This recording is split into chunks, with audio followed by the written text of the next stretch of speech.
episode of Moms on a Mission is brought to you by our good friends at Beverly Hills Precious Metals. In light of recent bank instability, diversification is a must. Go to bh-pm.com to protect your wealth today and use promo code MISSION to save a little money. That's bh-pm.com, promo code MISSION.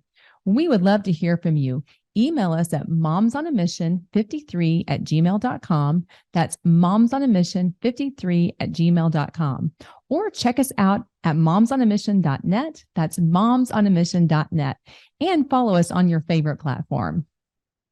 As we continue our review of the book, Battle for the American Mind, today we will be discussing Chapter 3, titled The Forgotten Force of Christian Education. Pete states, quote, "This is a book that will expose a century-long strategy to redirect our culture away from Christianity and the West away from the very ideals that invented and created our republic. This was accomplished by targeting and removing a key ingredient in how children are raised, an ingredient called the Western Christian paideia. The loss of the WCP has led directly to the cultural collapse we are witnessing today." End quote. Julie and I both wondered, along with the authors, how this word paideia that pretty much nobody's ever even heard of could be the foundation of a civilization and the focus of a whole political movement. We just hadn't heard of it, didn't understand it. Couldn't say it. Yeah, we definitely couldn't say it or spell it for a long time. And to think what you just said is the foundation of civilization, and we didn't know anything about it. I mean, maybe we did know about it. We just didn't know it was called paideia. Right. I had heard Western civilization being really important to the foundation of our country, but not define the way that this book is doing it. Right. Yeah. So Pete explains, quote, "How could a word virtually nobody's heard of, paideia, be both the key to civilization and the target of an entire political movement, both taken for granted and taken over? The answer is fascinating and revealing. Paideia, simply defined, represents the deeply seated affections, thinking, viewpoints, and virtues embedded in children at a young age, or more simply, the rearing, molding, and education of a child. Classical Christian education creates a paideia unique in all of human history, one that enables freedom." So, progressives desire to change the cultural and economic design of our nation and brilliantly deduced that it could be done through the children. They realized that if they reshape the hearts of our children, they could reshape the heart of our nation. The fruits of their labor have fully matured now. What makes cultures unique is their vision of the good life. When you break cultures down to the essence, there's a common view held by members of the group. This is their vision of the good life. We see this among various groups, like Italians make you think of large families, long dinners, connection. Irish may create the picture in your mind of dancing and friendship. Leprechauns and clovers. Yes, that's their vision of the good life. And then the German culture might make you think of engineering, driven people, fast cars, Mercedes. Yeah, so that's their vision of the good life. What each culture views as the good life actually describes their type of people. Pete states, quote, "A person's vision of the good life is driven by something called paideia. The woke culture we see today is a product of progressive vision infused into the modern American paideia. Paideia's power to influence culture comes in part as it forms the vision of the good life in children. This vision may not sound powerful, but it has proven to be the strongest cultural force throughout all of human history. The Western vision of the good life went virtually unchanged and unchallenged for centuries. It was tied to traditional families, church, communities, industriousness, and virtuous population." And to think that, we had that for so many years, where the church was the hub of the community. And it hurts my heart to think that's really not the case anymore. And it hasn't been for years. Yeah. There's been a breakdown of the traditional family, really the things that our country was founded on, that we need to be a strong culture. Right. Yeah. And that was from the paideia. That's right. That's right. When our nation was founded, Christianity shaped our Western vision of the good life. Any civilization is built upon the answer to one challenging question, and that is, What is man? The answer to that very question determines what is downstream in the culture. The answer to that question is based on religion, even if it's atheistic humanism.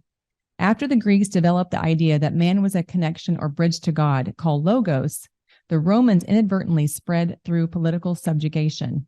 The Hebrews believed that man was in the image of God, had sinned, and were waiting for the coming of the Messiah. The single focus of the Greek-speaking Roman culture was Jesus Christ. Pete shares, quote, "For the first time in 2,000 years of cultural history, these progressives had a new understanding of humanity. We were simply the pinnacle of naturalistic evolution. We neither partake in a divine nature, nor have we fallen, because there is no God. They call it humanism, but by which they meant an atheistic form of humanism. This new understanding of man may not have been popularly accepted right away, but its adherents wanted to build a society around this new idea of man. To do so, they needed to establish a new paideia." And they did. Yeah, that's really, really powerful because, they realized that their fruit of their labor would be matured once they altered the paideia of the children, because then the children grow up to be parents, and then they continue that tradition on that new paideia. Mm-hmm. And now we're seeing the fruit. Yeah. And I would just throw in this personal example. And this past year, we had a graduation, and the speaker kept using the word humanism. Humanism. And it was so uncomfortable, but it reminded me that universities are where this got started. This paideia was introduced in universities where parents were not around. That's right. And then, as Pete goes on to explain in the book, it got pushed back further and further into high school, middle school, elementary, and now that's where we are. That's right. It may seem like we're still fighting the culture war, but we actually lost the important key element years ago, the Western Christian paideia. But don't get too discouraged. Although it's been buried by the progressives, it can be recovered. Let's break down each of these words. So the word Western, Pete states, quote, "Western refers to any civilization that descends from the convergence of Greece, Rome, and Hebrew cultures dating back roughly 2,500 years to the golden age of Greece. It envelops nearly all historical Christendom, both in time and space, and much of the world." And he goes on to say North Africa, Middle East, Eastern Europe, Western Europe, North America, Australia. That's when I've heard of Western, I didn't understand that it encompassed so much of the world. I did not realize that either until reading this. Yeah. And then the next word, Christian, Pete states, quote, "The term Christian is challenging because today we conceive of Christianity differently than our forefathers did. For us, Christianity is a personal religion. For most of the past 2,000 years, it has been a kingdom. It superseded the rulers of this world, but was transacted through the church. The church and the state were intertwined in civilization because both had separate but related roles to play. Western nations once recognized that the state resides under the eternal king. Karl Marx famously said, 'Religion is the opium of the people.' It turns out that thanks to his many progressive disciples, removing that quote unquote drug is precisely how progressives turned the people woke. The progressives of the early 20th century knew one central thing. They needed to remove the key ingredient of our civilization." And this is an ancient Greek word that most of us have never heard of, yet it's what civilizations have been built on for thousands of years. Pete explains, quote, "Paideia motivates our decisions and behavior through our affections cultivated in us at a very young age. Because it influences each person in a culture, paideia forms a culture. How do we vote? Do we marry? Same sex, large families, small families. It is the blueprint of thought, affections, and narrative through which every one of us views everything. It's the building block of culture. The WCP then is a particular type of paideia that was intentionally created for a self-governing people. It is unique to the West, and America was founded based upon it. It was the innovation of a classical world dedicated to freedom and freedom-loving people. Our founding fathers leaned heavily on the WCP in their debates as they formed the American Republic. Citizens must be cultivated into it through what we now call classical Christian education, which has been largely missing for over a century. Opening this book, you probably thought, as I did, that the problem in our schools is what is being taught. It's not. The problem is what has been systematically, if quietly, removed. It's been removed and replaced with some not very good things. Yeah. And let's be honest. Let's just call a spade a spade.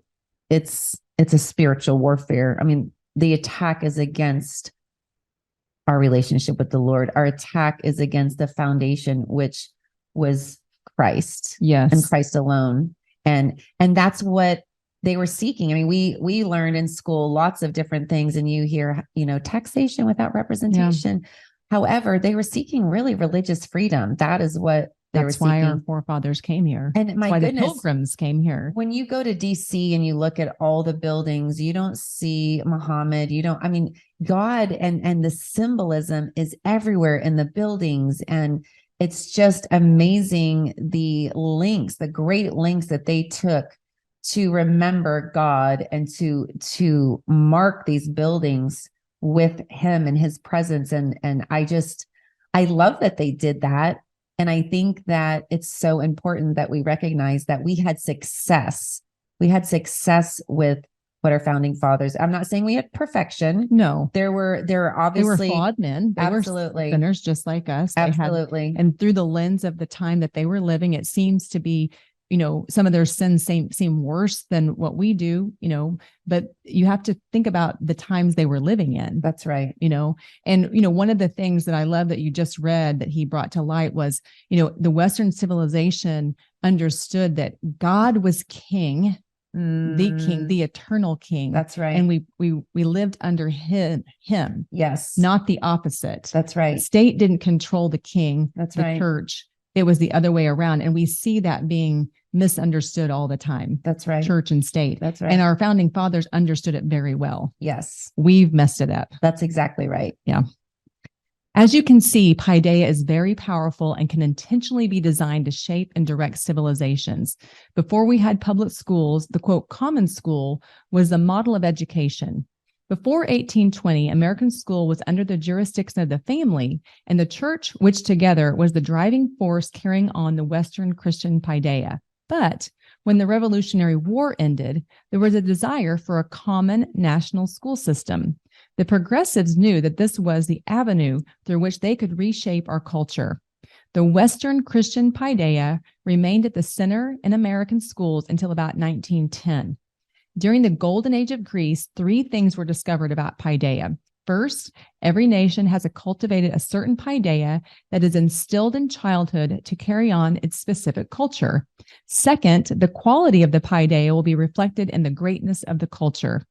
Third, the Greeks learned that while a certain paideia is unintentionally created in a family and society, it could also be possible to intentionally create a specific paideia, which would foster a self-governing society. Pete explains. Their pre-Christian paideia was based on humanistic pursuit of the divine ideal. This was a world-changing idea. Education of the young could create a culture that pursues higher purpose. What type of paideia is required for a people to govern themselves, to think for themselves, to enjoy the pursuit of divine truth, to think freely rather than to merely accept the dogmas of their day? If they could accomplish these goals, they could establish a culture that grew greater and stronger with every generation. This culture would be exceptionally powerful and exceptionally good. They experimented with cultivating the power of thought into children. In irony, they were the original progressives. But unlike American progressives, the Greeks did not seek human ends. They sought to align themselves with God, the Logos. The results were astounding and unparalleled in all of history. They built Western civilization with this idea. Paideia is contained in the human part of the soul that makes us who we are. It is associated with our youthful education because that is where we are shaped. Paideia is made up of ideas, presumptions, beliefs, affection, and ways of understanding that define us. Everyone's paideia is shaped during childhood, which is why the left is so hyper-focused on things like universal pre-K. Like DNA determines our physical attributes, paideia determines our cultural attributes. That's so powerful. I know that when I was trying to figure out what it really meant, that really cleared it up for me, because, your DNA, you can't change your DNA. You can, grow to be better in ways and maximize your potential, but your DNA is your DNA. Yeah. And it really does shape a lot of who you are and directs who you are and your culture. That I just think that analogy is so powerful because it is so true. Yeah. Yeah. And I love when, that paragraph I was talking about how the Greeks did not seek human ends. They sought to align themselves, align humans with God, the Logos. Yeah. And that's really what our founding fathers were doing as well. Right. And then in 1910, it all came to an end. The hammer came down. Yep. So if you're like Julie and I, when we started reading this book, you may still be wondering what this paideia thing is. See, I just messed up the word right there, paideia. It's very easy to do. You should say it a lot. It's hard. It's not easy. Is it a verb? Is it an adjective? Is it a noun? Like we just kept saying it over and over, paideia. But simply put, it is housed in our soul, and that makes us who we are. This is why you see kids adopted from other countries grow to be almost indistinguishable from other Americans. It's because of paideia. He explains, quote, "The Greeks had proven that education was a powerful influencer of paideia, and this made school a very attractive target for the pre-progressives as they contemplated a new order. Progressives have sought to upend the American order. Recall that until the 20th century, knowledge of Latin and Greek and the study of classic literature was universal in college. The entrance exams of colleges in the 1700s and 1800s were in Greek and Latin." So there's that. I just am I don't know if I would have gotten in college. Maybe. I did have a little Latin in high school. She would have. Don't let her kid you. She graduated valedictorian. Well, I think it was actually salutatorian. Oh, okay. Sorry. I don't want to lie. But still, that's really good. Thank you. But yeah, I didn't know Latin or Greek. I actually did know a little Latin, but not Greek. Okay. Yeah. Well, I just can't even imagine. I mean, the exams are so hard, and I bet they were even harder back then. And then in Latin and Greek, they probably studied a lot more than we did or do. Yeah, I'm thinking so. Yeah. Until about 1900, the powerful driving force of this paideia was concealed in the churches and a one-room schoolhouse. Students were gaining wisdom through studying history and the classics, seeing divine order in everything. They were taught the art of reason as they pursued truth. Pete says, quote, "Today's American paideia consists of indoctrination from the secular, cultural ideologues in power. The WCP set children on a lifelong search for greater meaning. The current American paideia has been reduced to a search for a vocational job. In the final analysis, the WCP created a strong-spirited citizen who is better together with others in community. In our schools today, Americans have become weak-spirited citizens who serve only the state." A primary example of paideia is Afghanistan. After thousands of people died and trillions of dollars invested in a 20-year war, the Taliban are back in charge. This example in Afghanistan shows the civilizational power of a strong paideia. Because of this, Pete Hegseth, as a counterinsurgency instructor in Afghanistan, said they missed the mark. Mm-hmm. He said that the Taliban had legitimacy that the American instructors could never create. He said, let's get to that. He said, "Americans are not special by default. We don't have some special sense of freedom imprinted on our souls by God. What makes America special is our own paideia, our Western Christian paideia, which has taken centuries to cultivate. Ideas like religious freedom, freedom of speech, natural rights, and equal justice are the exception in human history, not the rule. They were gifted to us by previous generations. Not only could we not impose it in Afghanistan, but we are losing it at home." End quote. That's great.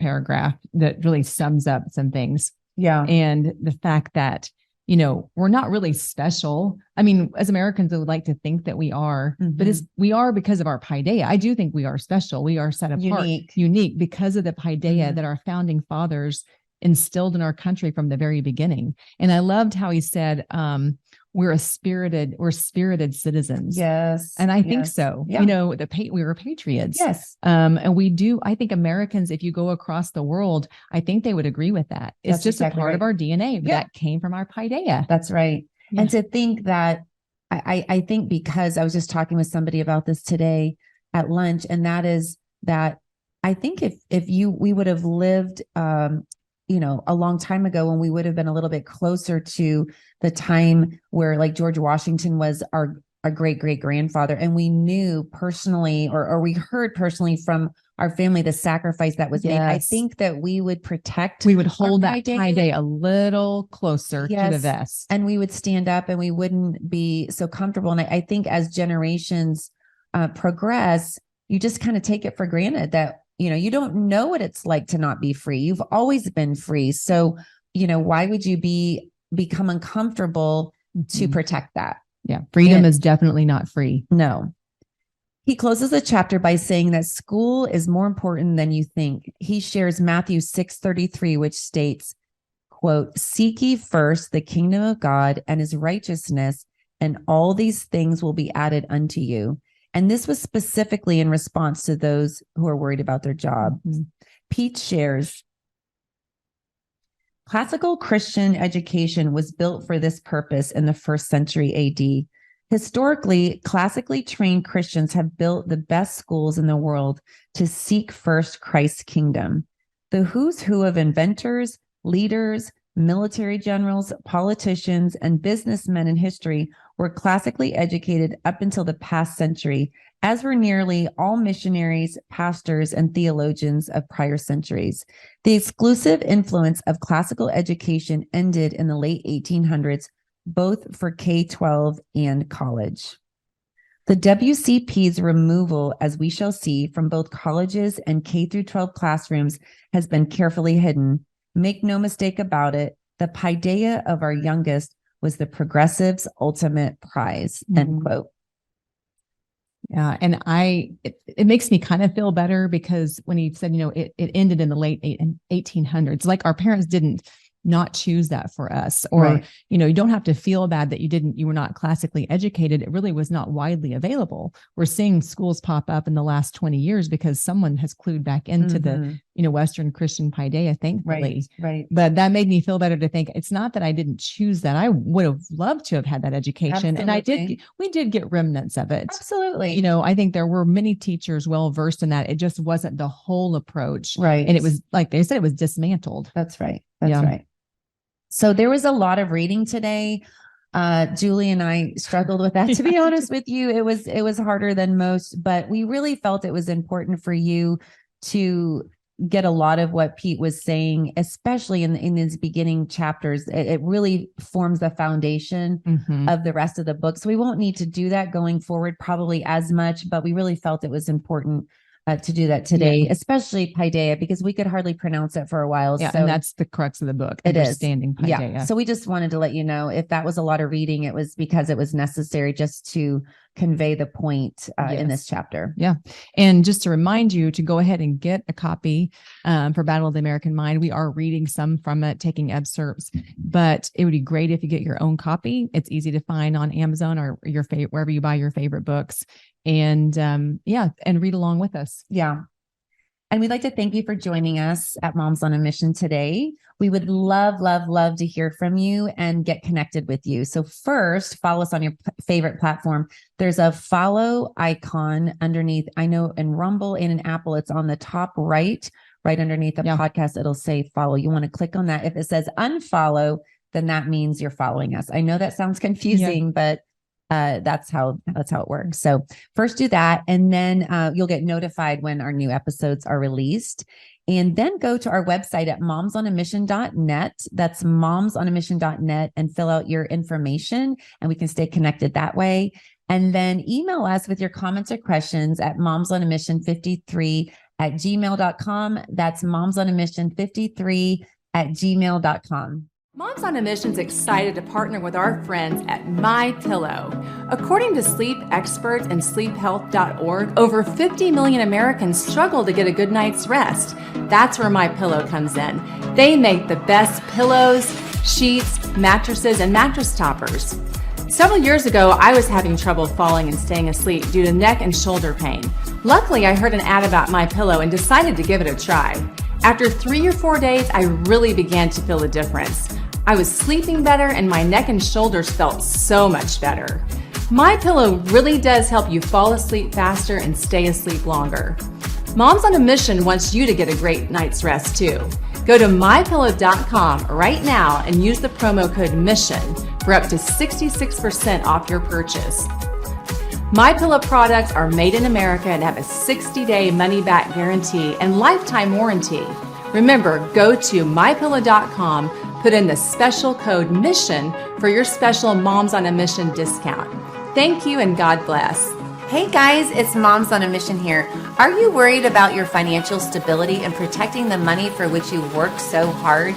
The problem is stock market volatility and inflation. You may be wondering what you can do to preserve your family's wealth. We at Moms on a Mission encourage you to reach out to our friend Andrew Sorcini with Beverly Hills Precious Metals. Andrew is the expert in educating you to help you find the right balance of gold and silver for your family portfolio. He made it so easy for me to add precious metals to my financial investments. I simply mailed a check to Beverly Hills Precious Metals and my silver showed up on my doorstep a few days later. It was so easy. Go to bh-pm.com to save a little money and tell them that Moms on a Mission sent you. That's bh-pm.com. Don't wait. Protect your wealth today by going to bh-pm.com and tell them that Moms on a Mission sent you. Hi everybody, it's Moms on a Mission here. Recent research from the CDC says that millions of Americans develop parasitic infections and symptoms often go unnoticed or are misdiagnosed. Parasites are the cause of many health problems, such as anxiety, depression, chronic pain, fatigue, and unexplained digestive issues. We all need a common sense strategy to improve our health. We at Moms on a Mission encourage you to reach out to our good friend, Dr. Jason Dean. Dr. Dean's Full Moon Protocol provides all-natural detoxification and fights inflammation. These supplements are made with 100% organic ingredients and are proven to kill parasites safely and effectively. To order your Full Moon Protocol, go to bravetv.store/mission to save $20 off your first order. That's bravetv.store/mission. Order Full Moon Protocol and start killing those foreign invaders that have been keeping you sick. That's bravetv.store/mission to receive $20 off your first order.